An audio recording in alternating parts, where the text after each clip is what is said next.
Hey guys, I know it's been ages since I finished the Heysen trail, but I'm finally getting around to doing my post-hike video. So I've got some stats to share with you, some questions to answer about the trail, and I also wanted to go over my gear with you again quickly and point out what I loved and what didn't work so well. So yeah, let's get into it. Okay,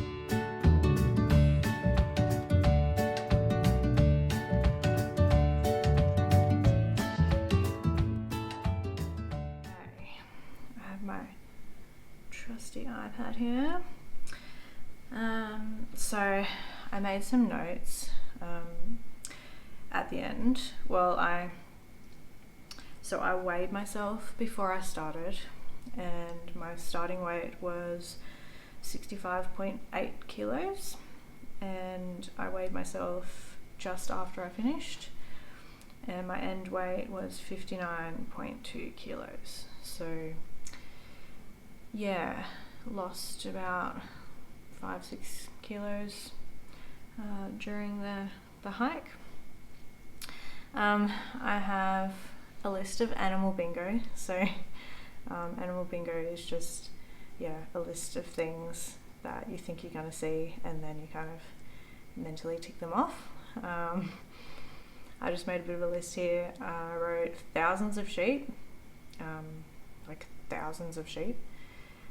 hundreds of roos, heaps of birds and insects.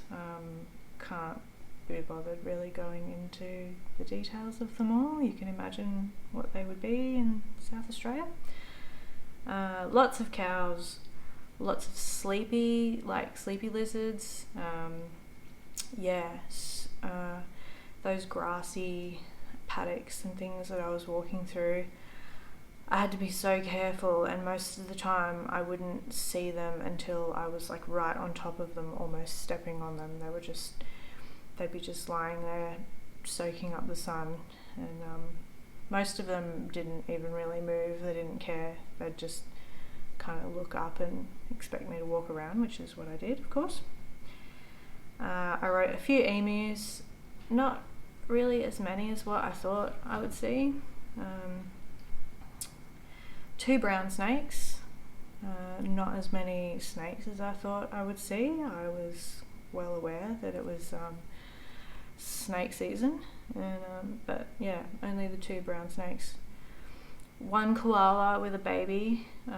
I was hoping to see a lot more wild koalas in trees further down south, and I was told that I would see them everywhere, but no, I just saw the one with a baby, so that was really cute there. And 1 echidna. So I've got some of Garmi's calculations.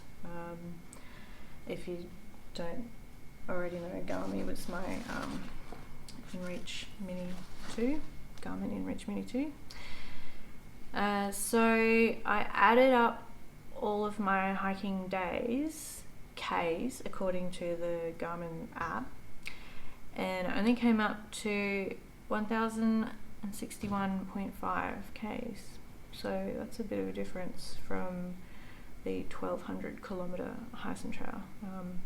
I still tell everyone that, I did the 1,200 kilometre Heysen trail because it sounds better than 1,061.5 Ks. But yeah, anyway. My biggest day, kilometre-wise, was 42.4 Ks, and that was on September 20, so that was the day before I was hiking into Crystal Brook to meet my mum. And my shortest day was actually the following day, hiking into Crystal Brook, and that was only 4.8 Ks, so that was September 21.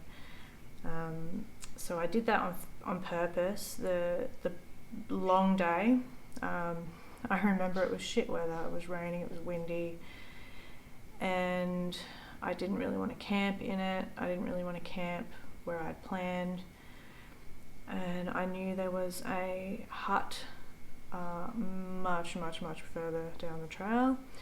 So I had it in my head to just keep walking and try and get as close to that as I could. I didn't expect to get to it, but I just powered on, and as I said in my vlog, went into beast mode and got the day done, got to the hut.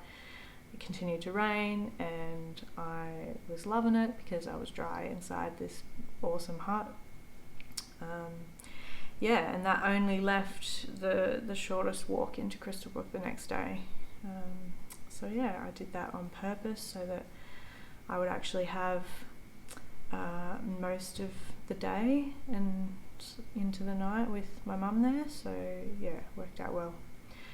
And I averaged my Ks each day. So my average was 21.7 Ks.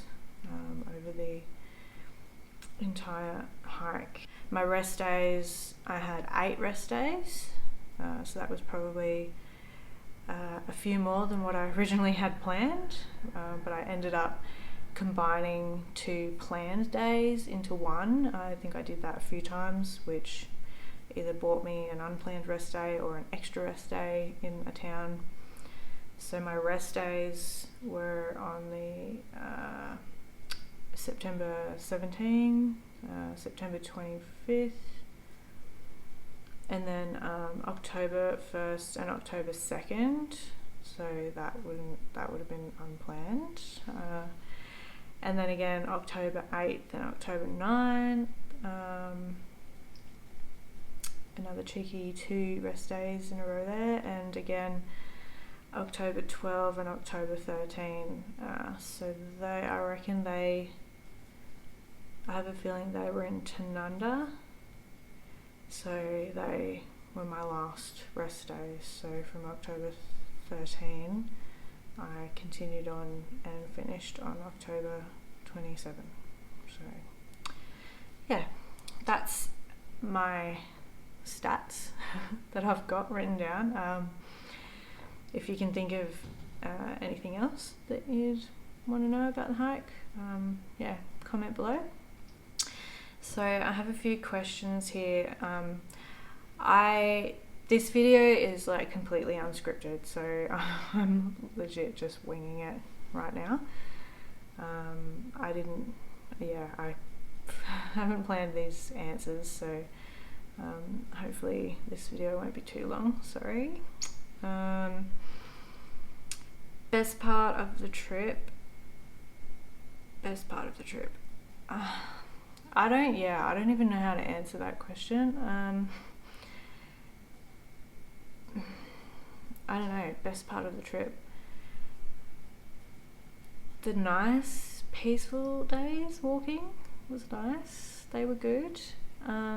Getting into town, having like a real accommodation, like a real bed, and a sneaky alcoholic bevy, they were pretty good times. So I don't know, there are like kind of so many aspects that I could go into. Yeah, it's actually a hard one to answer. I'll leave that one there like that. What kept you motivated on the bad days?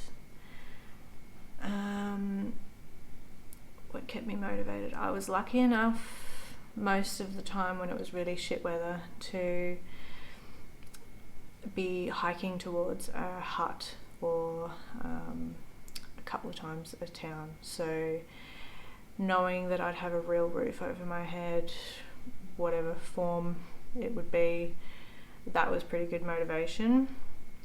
On the bad days, I didn't really have, actually there's a couple of like kind of mentally bad days that pop into my head. One especially, I think it was day 5. That was just that shit dry creek walk day that was just rocky and weedy and no real trail for most of the day. It was just walking through this barren creek. It was warm. It was just annoying terrain, and just having to constantly check the Far Out app to make sure that I was even still on trail and still meant to be walking through this dry creek bed.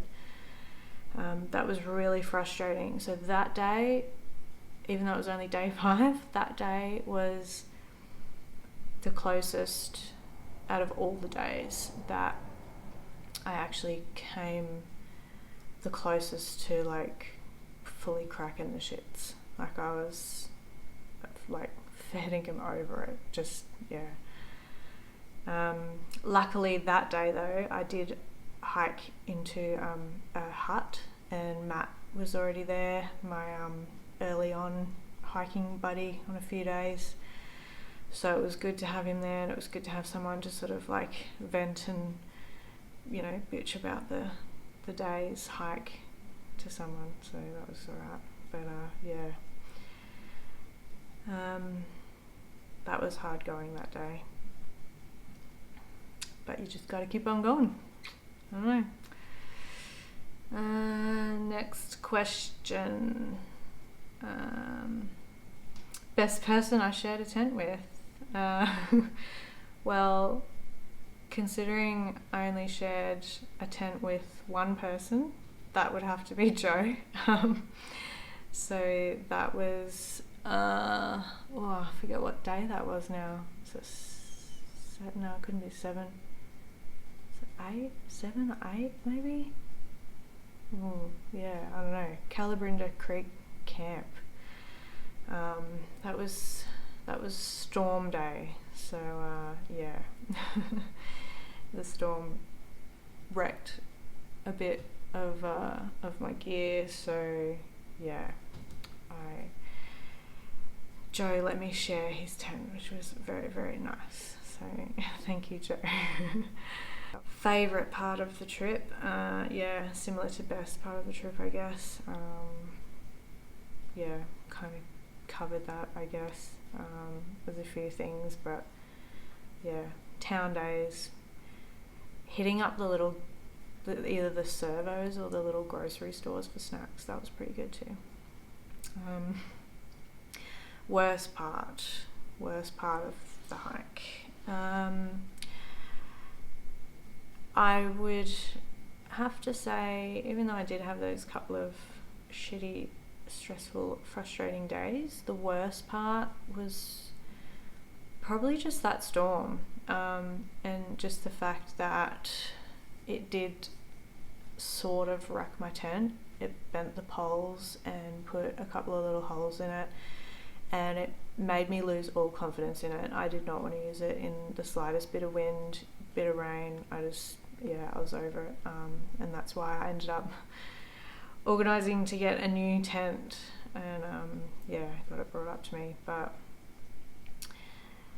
yeah, I mean, and having said that, I feel like I'm pretty lucky. I had a good hike. I know there are a lot of worse things that could have happened, and probably has happened to a lot of other people, but yeah, I had a pretty easygoing, straightforward hike, really, apart from that storm. So that was probably the worst part of the hike. Anything you'd do differently if done again? I would actually take a proper raincoat. Even though I love my Rab, it was not designed for a through hike. Like what I put it through, I pretty much just wrecked it. So yeah, it didn't hold up to the rain. It was still the best layer for like as a windbreak, and the warmth. It's my warmest layer. So I loved it for that, but just the rain is just, you couldn't consider it a raincoat anymore. So yeah, I would definitely take a proper raincoat, which I have now. Yeah. Things missed the most, like food, people, comfort things.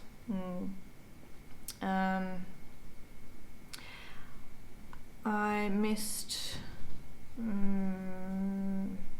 I missed not having a proper toilet whenever I needed to go. Because they're just so convenient. Peeing was alright because I have my pee rag, but yeah. Except when I was out near like the paddocks and the properties, I didn't really want to pee alongside their like dirt road out in the open. There weren't many trees out there, so that was a bit more awkward, but yeah. I kind of missed a lot of like snacky food a lot, like I mentioned chips and that, so whenever I'd get into a town I would stock up on chips. I'd buy like 2 packets of chips to eat then and there, a packet for later that night, and then a packet or 2 for when I continue on the trail. Yeah, I'm a big chip lover, so I did have one night especially that I can think of straight away that I kind of felt you know, like a bit sooky and a bit lonely, and I was kind of missing my loved ones a bit. Luckily I had reception there that night, so I pretty much just smashed them with Snapchat and probably annoyed them, but yeah, for some reason I was feeling like particularly needy that night. And then yeah, I was over it the next morning, so whatever.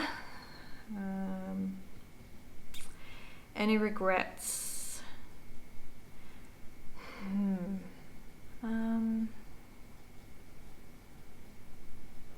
No. Well, maybe not taking a proper raincoat. I feel like that would have been pretty handy.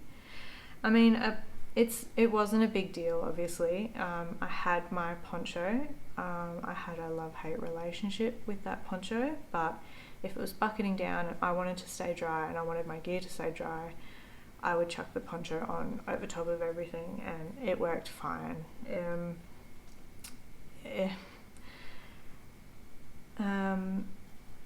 It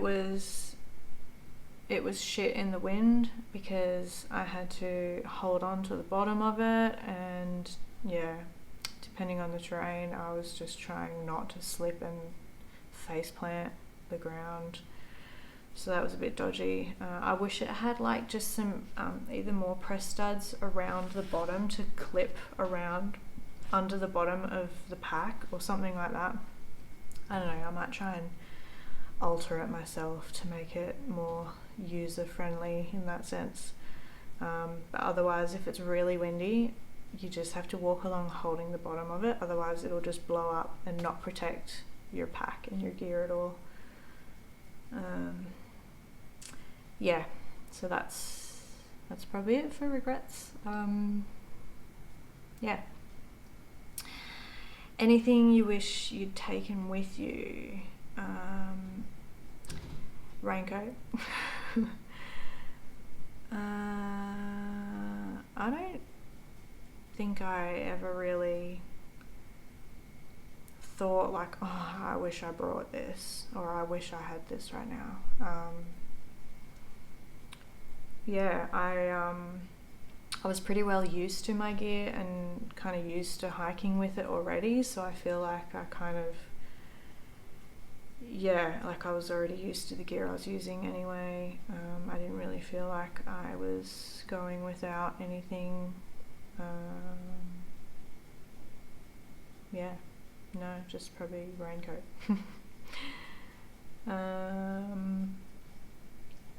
Did it go how you thought it would in your mind? No.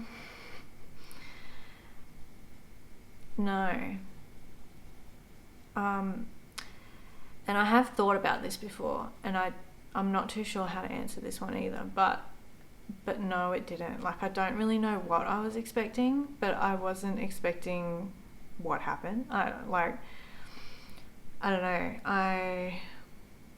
I mean, it felt like I was walking through a lot of rain. I probably didn't expect as much rain. Yeah, I don't know.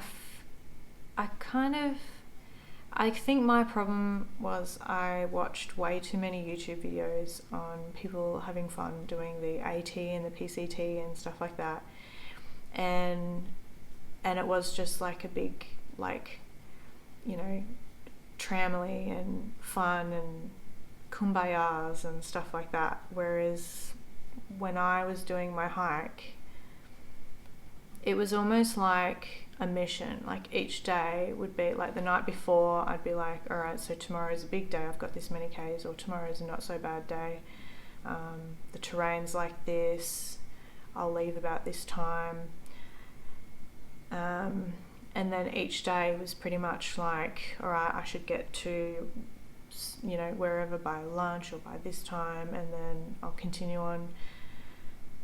It was fairly structured and without being concrete. Obviously I did wing it, and I changed a heap of things up, and like I said, combined 2 days into one a few times.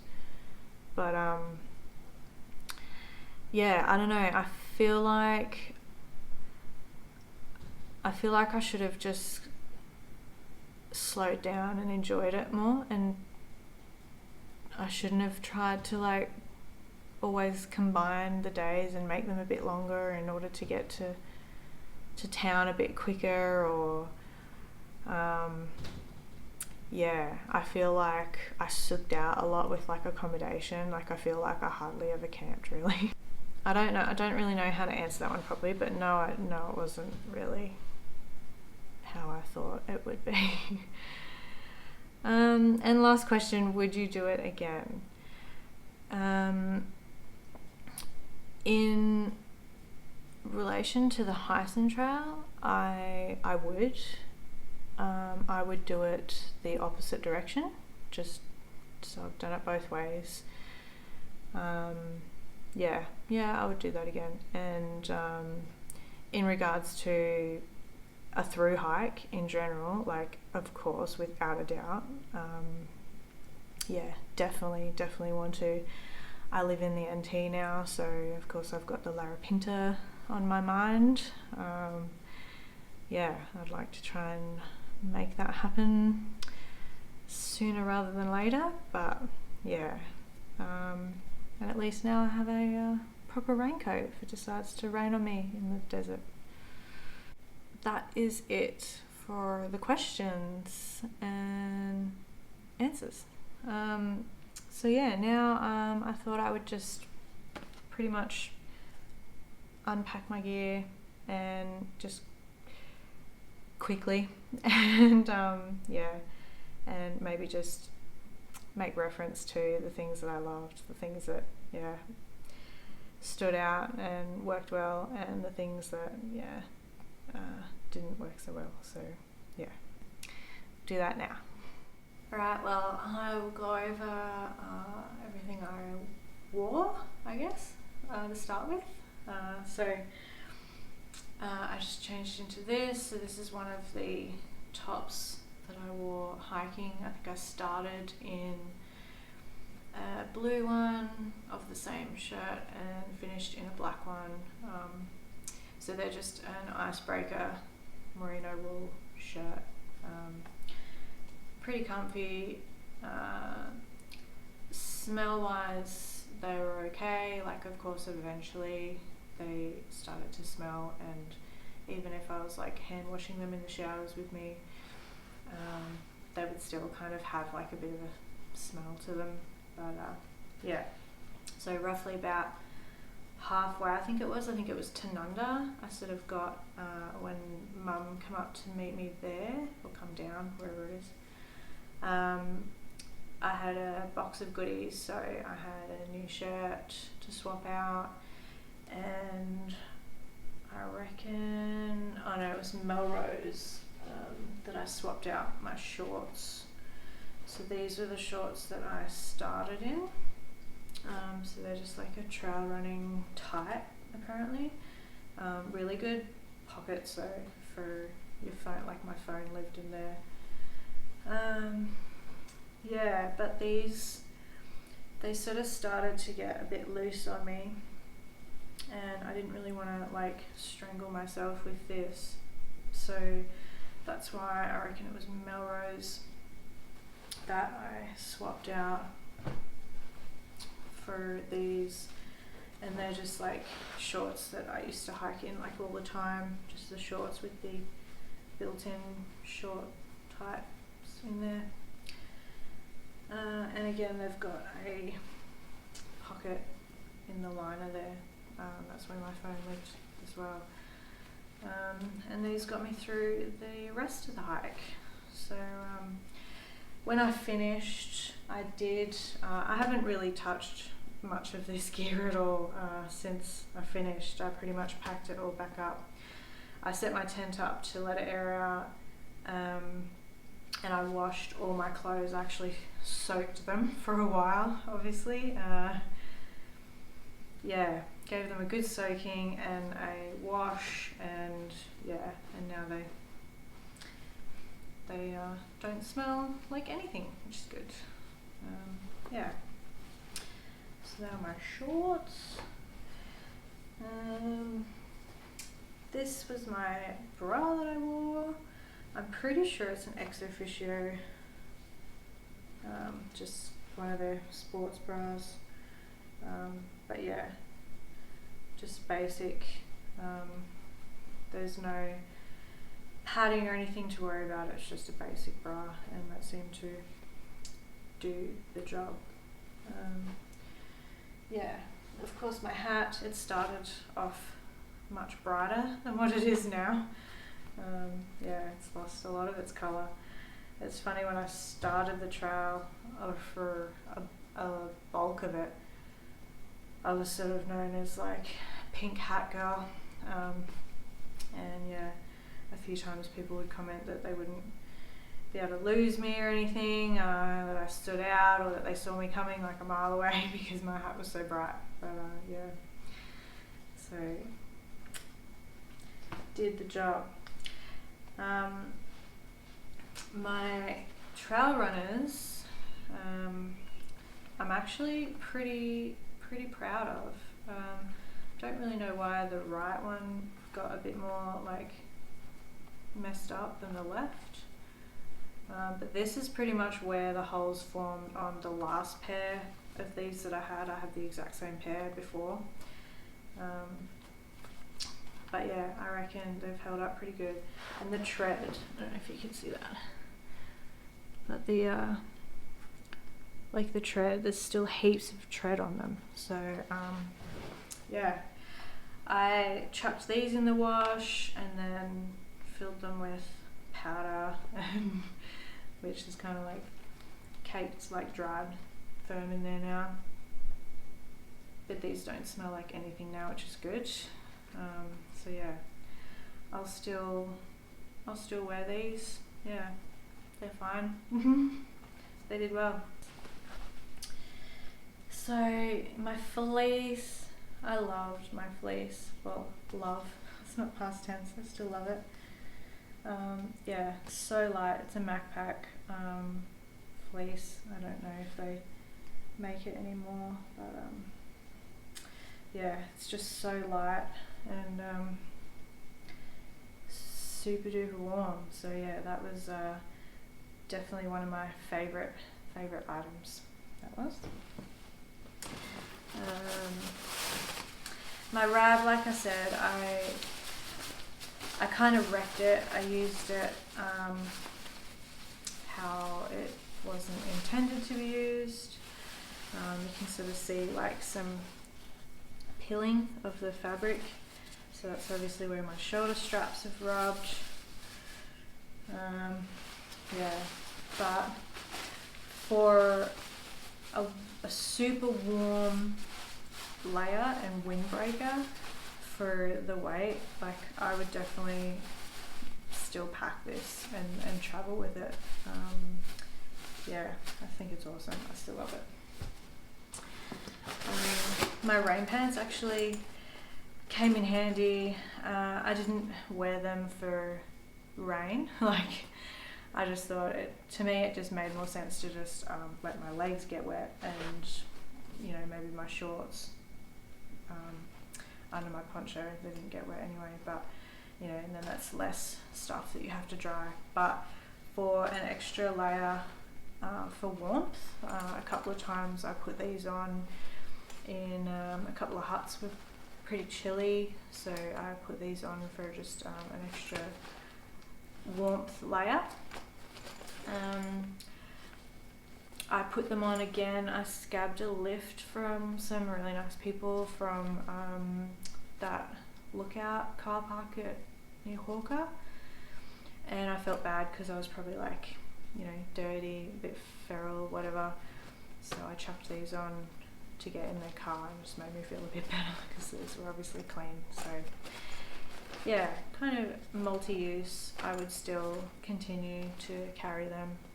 Yeah, pretty handy. I won't talk about everything, obviously. I'll try and do this quick because this video is already super long. This is my poncho all packed up. I didn't take this stuffed sack with me. I just scrunched it up and shoved it in there because I didn't want to be fiddling around with this. Yeah, like I said, I had a love-hate relationship with this. I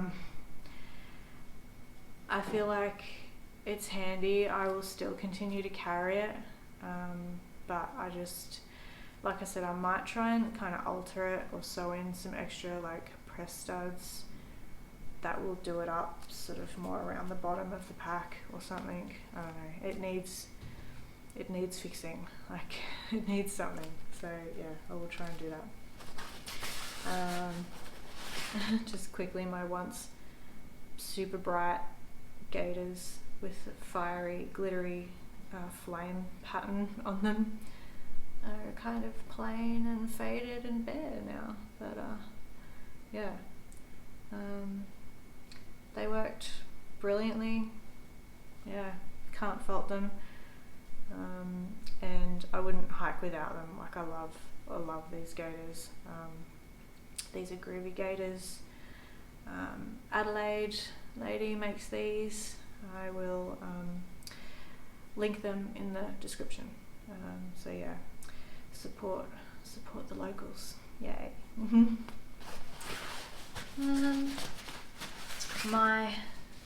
This is a Toaks long-handled spork. I've said like heaps of times now that a long-handled spork is all you'll need. Yeah, love this thing. Obviously one of my favorite items. Couldn't have done without it. So yeah. So obviously my tent, I'll show you how I tied it onto my pack. It's a bit awkward, but I tightened that up around there. So obviously that end is like kind of hooked in and can't go anywhere. And then I tightened this end. So the air bulged out, and then I thought that can't go anywhere. So that's just how I fastened it to my pack on the outside. But yeah, that's the tent, and the fly is in there. And it's the Mont Moondance 1P, I think it is. But it's a pretty roomy 1P. You could squeeze 2 people in. I'm actually pretty sure that this is the tent that Joe had as well, so 2 of us can fit in it with like 2 pretty big like sleeping mats as well. Yeah, I loved it.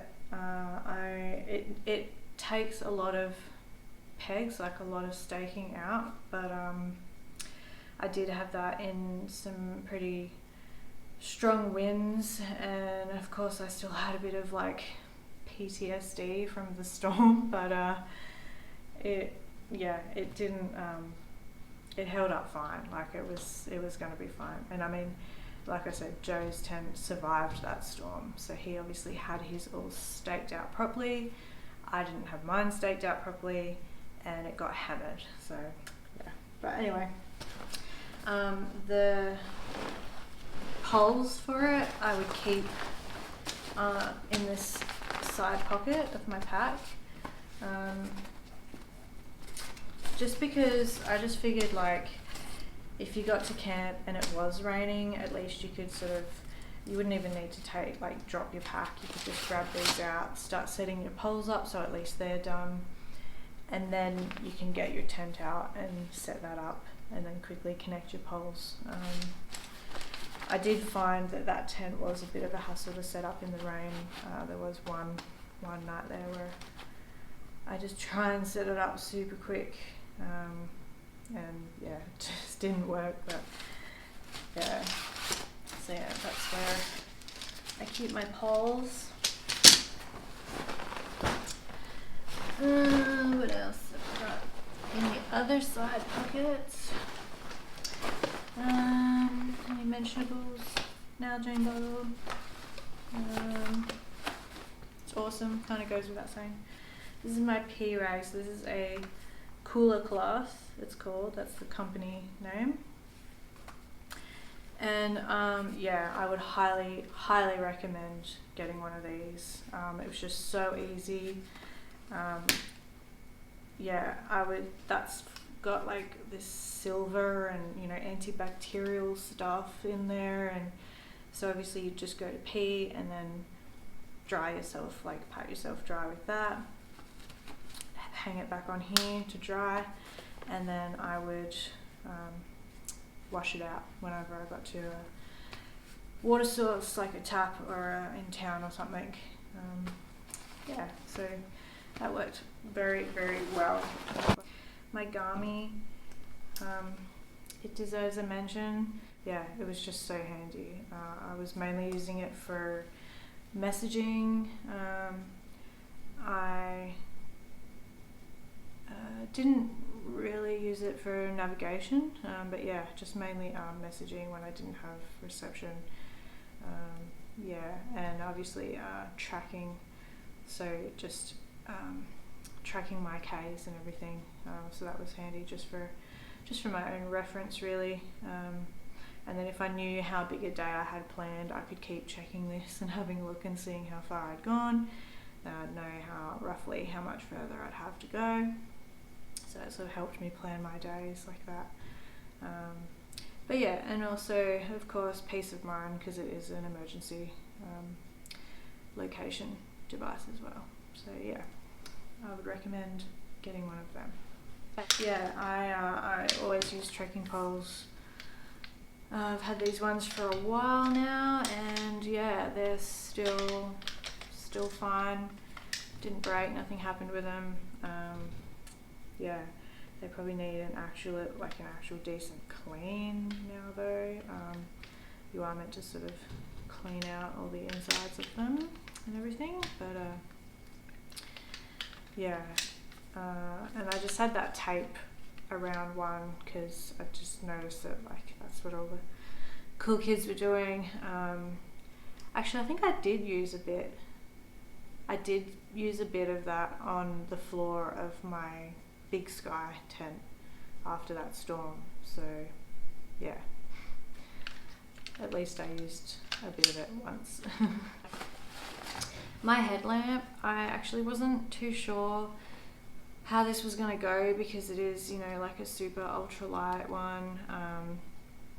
Takes one of those round C whatever batteries, which I did put a few in every few resupplies, but I didn't need them. I think I replaced the battery once along the trail, so that's pretty good.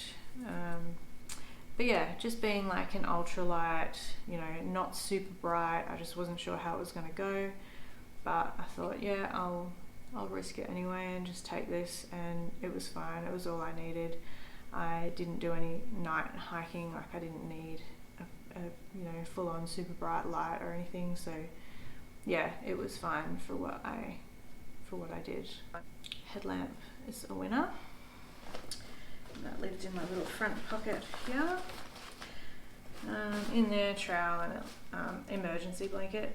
That emergency blanket I would actually unfold and lay down under my sleeping pad, just for like a bit of extra warmth, like another warm layer. Not too much stuff to go. The big stuff inside my bag. My Ditty bag. I did go over this stuff. I have a whole video. That was my first rest day in Melrose. I made a Ditty bag video. You probably noticed a different bag though. I actually collected some more Ditties along the way, so I ended up needing a slightly bigger bag. And by more Ditties, I mean like body repair stuff. So I ended up buying this magnesium gel that was meant to help for muscle aches and pains. I ended up with deep heat. What's worth mentioning in here? Probably my power bank. Everything else is pretty self-explanatory, and just an extra special shout out for this. This is a Nightcore NB 10,000 energy brick. Pretty light, small, as you can see. And yeah, obviously I used it a fair bit. It's actually still got like full charge, and I haven't touched this stuff for a couple of months. So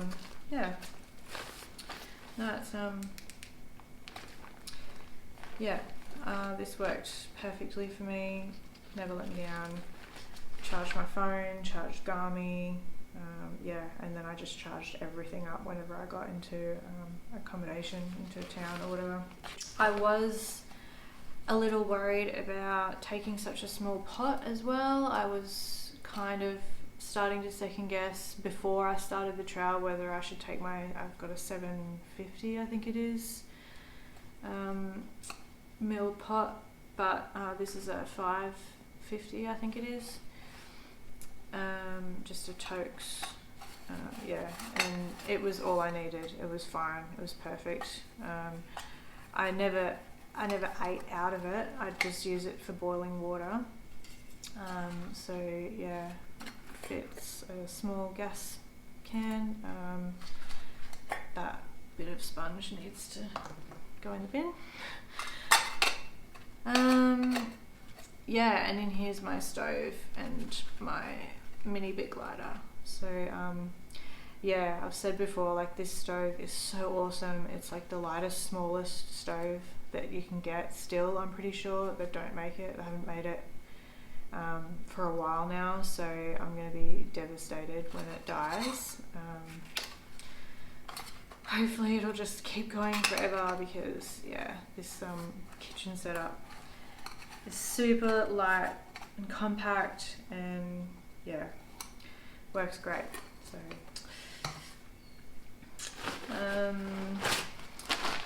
my food bag, I just have a spare gas canister in there. This is a Z-Packs food bag. It's pretty good. I don't think it's got any holes in it yet, which is nice. My sleeping mats.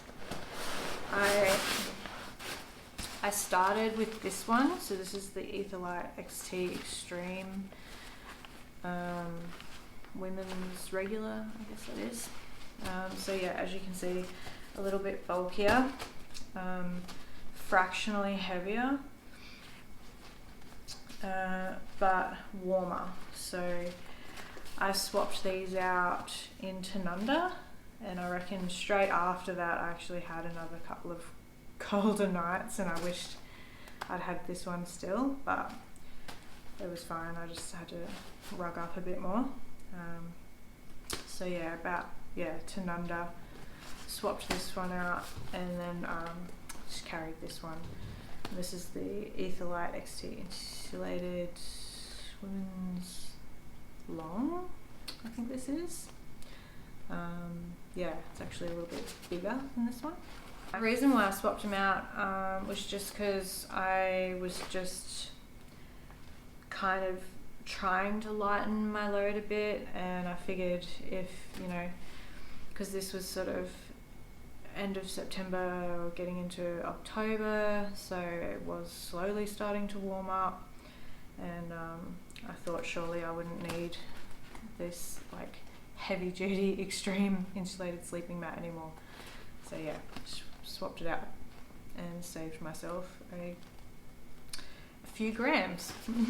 This Z-Packs clothes bag deserves a mention. Well, it's their pillow bag or whatever. When you get to camp, empty it out and then fold it inside out, and that's like a nice fleecy pillow side. And then you put your clothes back in there, and then you have a pillow. So yeah, and I would just, so the clothes that obviously I didn't wear, like I didn't have to have on, were my town clothes. So they served as like a stuffing for the pillow. My extra pairs of knickers. And one thing I don't have on me is my puffy, which I've mentioned like heaps of times in my past videos. I love that thing. Obviously I'm living in the middle of Australia now in summer. I did not need to bring that. But yeah, so it would stuff in here as well and sort of create like a nice soft like pillow like layer in there. So yeah. While I've got these out, these are actually the 2 pairs of knickers, the knickers that I had on the trail. My black ones that I used, I can't find them, they're probably still back down in South Australia. But so these held up fine. I think these ones ended up with like one hole in the back there. But other than that, these are icebreaker merino wool knickers. And this pair looks a bit worse. They've gone super thin, and they started to wear out in this part here, the middle part. So, but yeah, I mean, still, like, I just rotated between the 3 pairs of knickers for 57 days, so that's not bad, I reckon. Yeah, this is my town shirt. Obviously I only wore it when I was in town, you know, get to a room and have a shower, and I just wanted something different to wear, so I felt a bit more normal, a bit more human, so I chucked that on. And the same with these pants. These were handy too. These are backpack conversion pants, so they can turn into shorts. A couple of days there, maybe in Melrose, I wore them as shorts, and yeah, I wore them around town and down to get nice pub dinners. So yeah, I kind of felt like I was dressing up a bit, and didn't smell. These definitely deserve a mention. These are the Z-Packs down booties. They replaced my thick and heavier bed socks that I used to carry overnight hiking. But yeah, these are so light. Obviously, like, super packable. Yeah, and super warm. I actually walked around in these, like, in huts and that, which I didn't really want to do because there's no, like, that's just the bottom. Like, there's no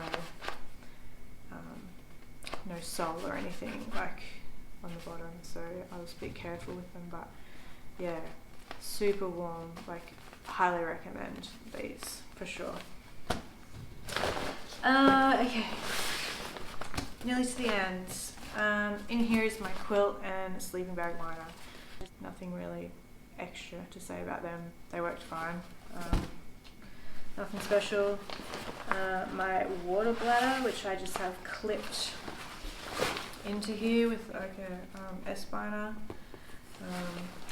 That's Z-Packs option. Like, they don't have a pouch for your water bladders, so I just clipped mine on to have it to hold it up. It does look a little manky, but yeah, this bladder held up fine, so, and still usable. I might just give it a clean. but yeah, I'll still be using that. And just quickly about this pack, it's CPAC's Arc Haul 62 litre, I think it is. I have linked it in my gear video for this hike. Yeah, so the pack in general, I feel like it went pretty well. These pockets are starting to rip. You can see they both are, I reckon. Yeah, that one is as well. Some tear, like rubbing there, and yeah, definitely not 100% waterproof. I had this out unprotected, like not under my poncho, on a day when it was raining fairly consistently, not crazy heavy, but it was just a lot of rain like for most of the day. And yeah, I noticed that it was going through all my stuff down here at the bottom. It was all wet. I keep most of my stuff in like dry bags anyway, but yeah, I did notice that. So like probably a bit of light rain, it'd be fine, but yeah, not consistent rain. I wouldn't trust it. And lastly, I just wanted to show you these. These are the socks that I wore. So these are Injinji toe socks, and obviously they've been like soaked and washed. Don't smell like anything, which is good. But yeah, like 1200 Ks ish, 57 days. Well, I just rotated between the two, and yeah, no holes, like they're fine. Yeah, like awesome socks, really. Not even no real thin spots. It's kind of thin, I guess, on the bottom there, but not heaps. Like not about to make a hole or anything. So yeah, I just wanted to quickly mention my socks, and yeah, these ones worked perfectly. I actually thought that I lost these. If you watched my vlogs, I think it was like the last day, I reckon, and I like left camp and I couldn't find them, and I was like, oh well, whatever, they're gone now. They've obviously dropped off, because I had them, I thought I had them like just sitting in the top of the mesh pocket. They were like further down in the mesh pocket, so they didn't fall off. I don't think I lost anything on trail, which kind of surprises me. Alright, that's it from me. Thank you so long for sticking through this crazy long video. Yeah, if I've missed anything out, or there's, you know, something else that you want to know, just leave it in the comments below. And yeah, I actually planned this weekend on doing one of the longer hikes here where I work at Wataka National Park. It's called the Giles Track, and another fellow ranger and I are going to do it over 2 days. So that's the plan anyway, and yeah, and I'll film it for you guys, so stay tuned for that if you're interested in seeing some Northern Territory trails. Yeah, until then, see you later.